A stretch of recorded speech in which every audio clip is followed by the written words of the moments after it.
നിമിഷപ്രിയയുടെ വധശിക്ഷ ഉടനില്ല. ജൂലൈ 16 ബുധനാഴ്ച നടപ്പിലാക്കാനിരുന്ന വധശിക്ഷ നീട്ടിവെച്ചതായി അറിയിപ്പ്. ശിക്ഷ നടപ്പാക്കുന്നത് നീട്ടിവെക്കാൻ കൊല്ലപ്പെട്ട തലാലിന്റെ കുടുംബം അനുമതി നൽകുകയായിരുന്നു. ഇന്ത്യൻ ഗ്രാൻഡ് മുഫ്തി കാന്തപുരം AP അബൂബക്കർ മുസ്ലിയാരുടെ ഇടപെടലിൽ സൂഫി പണ്ഡിതന്മാർ കുടുംബവുമായി നടത്തിയ ചർച്ചയാണ് ഫലം കണ്ടത്. തലാലിന്റെ കുടുംബത്തിന് ദിയാദനം നൽകി നിമിഷപ്രിയയെ മോചിപ്പിക്കുന്നതുമായി ബന്ധപ്പെട്ട ചർച്ചകൾ പുരോഗമിച്ചു വരികയാണ്. യമനുമായി ഇന്ത്യക്ക് നയതന്ത്ര ബന്ധമോ അവിടെ ഇന്ത്യൻ എംബസിയോ ഇല്ല. യമനിൽ ആഭ്യന്തര പ്രശ്നങ്ങൾ ഉണ്ടായതിനെ തുടർന്ന് 2016 മുതൽ ഇന്ത്യയിൽ നിന്ന് അവിടേക്ക് യാത്രാവിലക്കുമുണ്ട്. ഈ സാഹചര്യത്തിൽ നിമിഷപ്രിയയെ മോചിപ്പിക്കുന്നതുമായി ബന്ധപ്പെട്ട നടപടികൾ വലിയ വെല്ലുവിളി നേരിട്ടിരുന്നു. യമൻ പൗരനെ വധിച്ച കേസിലാണ് മലയാളി നഴ്സായ നിമിഷപ്രിയ ജയിലിൽ കഴിയുന്നത്.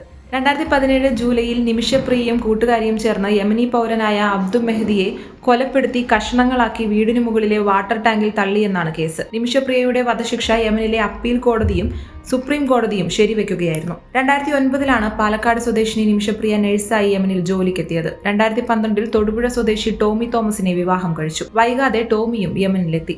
അവിടെ വെച്ച് മകൾ ജനിച്ചു. മകളുടെ ബാമോദിസ ചടങ്ങുകൾക്കായി 2014 നിമിഷപ്രിയയും ടോമിയും കേരളത്തിലെത്തി.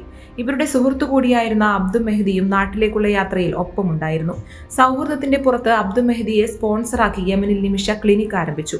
പിന്നീട് ബന്ധം മോശമായതിനെ തുടർന്ന് 2017 കൊല നടന്നു. വീടിനു മുകളിലെ ജലസംഭരണിയിൽ വെട്ടിനുറുക്കിയ നിലയിലാണ് മൃതദേഹം കണ്ടെത്തിയത്.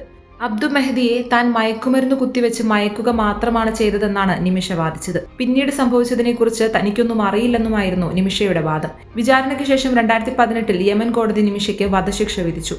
കൊലയ്ക്ക് കൂട്ടുനിന്ന ഹനാൻ എന്ന യുവതിക്ക് ജീവപര്യന്തം തടവും വിധിച്ചു. വിധിക്കെതിരായ അപ്പീലുകൾ വിവിധ കോടതികൾ തള്ളി.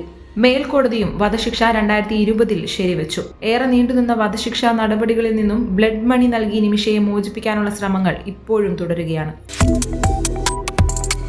Subscribe to One India and never miss an update.